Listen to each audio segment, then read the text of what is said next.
Friends, people who call themselves devotee of God, what they do is, I mean, when they deceive themselves, how they deceive themselves is that they say that they are whatever happens is God's will. So if they are not able to do something, they'll say it is God's will. That is why it did not happen. And they wanted to do something which is not really ideal. Then you ask, they will still say that it is God's will. That is why it has happened like that. And they're basically they are always avoiding personal responsibility for anything they do, for whatever is actually in their hands. They are avoiding personal responsibility. This is the deception. And those atheists, now I find, is that they say free will is a myth. Atheists are saying free will is a myth. You can see in YouTube how many people are there, atheists and all leftists, etc. They say free will is a myth, so we are not really free. So we cannot be held responsible for anything because circumstances are forcing us to choose one way or the other.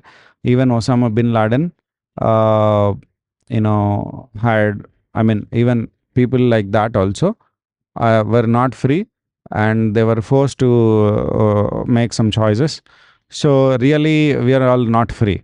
So this is the way they are downplaying and almost ignoring any personal responsibility. And this is, I mean, this is almost identical between those people who believe in personal God and those people who do not believing in any God. They both want to avoid personal responsibility. Only the Advaitin is man enough, is sincere enough to say that we all are definitely subject to laws of the nature, number one.